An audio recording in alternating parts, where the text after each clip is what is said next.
All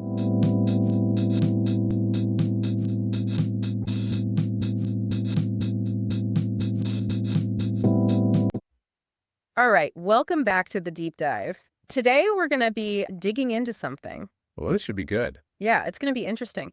It's something that might seem, I don't know, maybe a little dry at first, All right. but we're talking about buying a condo or a home with an HOA. Right. All right. We've got this guide here specifically for new buyers, and you would not believe. Really? Oh, yeah. The amount of crucial information that people just totally gloss over. I bet. It's a lot. Yeah, we're talking potential financial pitfalls, sure, lifestyle clashes, even parking pandemonium. Oh, I've heard stories about parking. Oh, yeah. HOA parking can be wild. Let me tell you, I bet. people get really, really passionate about their parking spaces. That's interesting. So it's not just about like finding a place that you love. No, not at all. Yeah. It's about understanding the whole system, the whole structure of ownership that comes along with it. Yeah, that makes sense. You need to know what you're getting into, right? Making these informed choices up front can really make or break your home ownership experience. For sure. So let's get into it, the basics here. The guide starts with an analogy to differentiate condos and HOAs. So imagine a condo, like a big apartment building. Okay, I'm picturing it. You own your individual unit, and then you also have a share of all the common elements. So like lobbies, elevators, maybe a pool and a gym if you're lucky. Right. Those shared spaces, everyone can access them. Exactly. Okay, so then an HOA, Yeah. it's more like a neighborhood, right? Where everyone is chipping in for those shared amenities. Yeah. Exactly. You own your property and the actual land it sits on. Okay. But the HOA manages all those shared spaces, like the parks, the playgrounds, maybe there's a community clubhouse. Right. Yeah. Makes sense. So we kind of have the picture now You get the visual. of what each one is. Yep. But here's where I think things start to get Complicated. a little more complex. Yeah. Okay. We're talking about those monthly fees. Ah, yes. Bless her. The fees. We all love the amenities, Of right? course. Who doesn't love a pool? Exactly. But they don't come cheap. No, they definitely don't. So what are some key differences between condo and HOA fees that our listeners should know about? Well, condo fees, they tend to be a bit higher because they usually cover, more services. Okay. You're looking at things like exterior maintenance, sometimes even utilities and landscaping are included. Oh, wow. It's more of a hands-off living experience. I see. But that convenience, well, it comes with a price tag. Makes sense. So Yeah. if somebody's listening and they're thinking I want to be more hands-on. yeah, exactly. Or maybe they want a little bit more control over their expenses. Yeah. Would an HOA be a better fit? Potentially, yes. Yeah. You're usually covering the upkeep of those shared community spaces with the HOA fees. Okay. But you're responsible for your own house and yard. So you're taking on a little more of that You responsibility. got it. More control, more responsibility. Yeah. The guide really stresses this point of knowing exactly what's included in those fees before you sign on the dotted line. Oh, absolutely. Yeah. It's easy to fall in love with that sparkling pool or the state-of-the-art gym. Right. But then you get slammed with a huge fee increase a year or two down the line. It can be a nasty surprise. What are some financial red flags that people should look out for when they're reviewing all those HOA documents? Okay, so one really important thing is to take a close look at the association's reserve study. Okay. Now, this document, it basically outlines the projected costs for future repairs and replacements. So big things. Yeah, big stuff like roofs, elevators, maybe even repaving the roads. You want to see that the association has enough money set aside to cover these costs. Otherwise, you could get hit with what's called a special assessment. And that is. Basically, it's an additional fee that they slap on homeowners Yeah. to cover those unexpected or large-scale expenses that aren't in the regular HOA budget. So imagine having to suddenly cough up thousands of dollars because Yeah. the community pool needs a major overhaul. Not a fun situation. Not fun at all. So checking those reserve funds in the documents is key. Absolutely crucial. Okay, what other financial aspects should potential buyers be really paying attention to? You also want to take a good look at the association's budget report. Okay. This gives you a snapshot of the community's financial health. It shows their income from the HOA fees, all their expenses for maintenance and operations, and any debts they might have. You're looking for a healthy balance sheet. Right. You want to see responsible financial management. This will help ensure stability and avoid those surprise fee hikes. So it's really about being proactive, Oh, just absolutely. doing your research. Yes, due diligence is key. Yeah. It's not just about falling in love with the granite countertops or the amazing view. Or the fancy gym. Right. You've got to look beyond the surface and really assess the long-term financial viability of the entire community. It's like you're not just investing in a property. You're investing in a system. Yeah, a whole system of shared ownership and responsibility. Exactly. It's a bigger picture.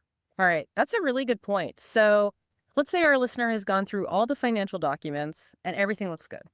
Okay? What's next?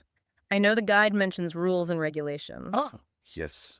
The rule. Is that where we start getting into things like pet policies and what you can and can't plant in your yard? You got it. Yeah. Both condos and HOAs, they have these rules in place to maintain a certain standard. Okay, They want to make sure things run smoothly in the community. makes sense. And these rules, they cover everything. We're talking noise levels, parking, pet restrictions, even architectural guidelines. Oh, wow. So is it safe to say that condo rules might be a bit stricter? Generally, yes, I'd say so. Yeah. Got people living in closer proximity in a condo, shared walls and all. Right. So there's a greater need for rules to keep things harmonious, minimize those neighborly conflicts. That makes sense. What are some examples of condo rules that might surprise someone who's used to, living in a detached house? Well, for example, you might need to get approval from the condo association before you make any changes to the exterior of your unit. Really? Yeah, even something as simple as installing a satellite dish or changing the color of your front door. Oh, wow. There could be restrictions on the number or size of pets you can have, and some condos even have quiet hours or rules about using the common areas. So it's really about finding a balance, right? Exactly. Individual freedom versus the needs of the whole community. Yeah, that's a good point. It's important to remember, these rules aren't just random. They're there for a reason. They're meant to protect property values Okay. and create a positive living experience for everyone. So before you fall head over heels for those gleaming hardwood floors and stainless steel appliances, Right. you really need to understand the community's rules and regulations. Absolutely. Make sure your lifestyle is going to be a good fit with the expectations of the community. It's all about finding a place that truly feels like home. Couldn't have said it better myself. Mhm. Not just aesthetically, but in terms of shared values and that sense of belonging. That's a great point. Okay, so let's move on to HOAs. Are the rules generally more relaxed compared to condos? They can be, yes. Since you usually have your own property and yard, there's often a bit more freedom, more flexibility. Okay. But don't be fooled. HOAs still have rules, Right. and sometimes they can be surprisingly specific. Give me an example. What's a rule that might catch someone off guard? Let's say you love gardening, you've got a green thumb. Okay. Some HOAs have very strict guidelines on what types of plants you can have in your yard. Really? Oh, yeah. They might even dictate the color of your mulch. Wow. It might seem a bit much, but these rules are all about maintaining that cohesive aesthetic throughout the community. So even though you're not sharing walls with your neighbors, there's still a level of conformity expected. There is. It's about finding that balance again, right?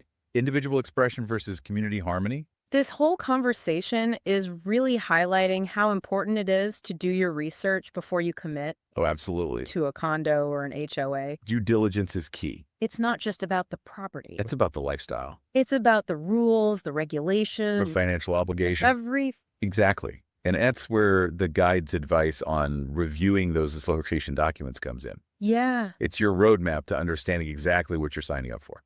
that's a good way to put it. Speaking of surprises, let's talk parking. Oh boy, here we go. This is where things can get a little Dicey. dicey. Yeah, I was blown away to learn that in some condos, parking spaces aren't even included with the unit. It's true. And in those cases, the parking spaces, they're sold or rented separately. Really? They could be a hot commodity, especially in densely populated areas. So you could buy your dream condo Yeah. and then have to pay extra for parking. Or even worse, end up with no designated parking at all. Imagine that. That would be a nightmare. It's a scenario you definitely want to avoid. That's why it's so important to understand the parking arrangements from the get-go. Make sure they work for you. Yeah, that's a good point. So the guide talks about different scenarios, Okay. like assigned spots, shared spaces, deeded garages. Right. What should our listener keep in mind when they're evaluating these different parking situations? Think about your needs.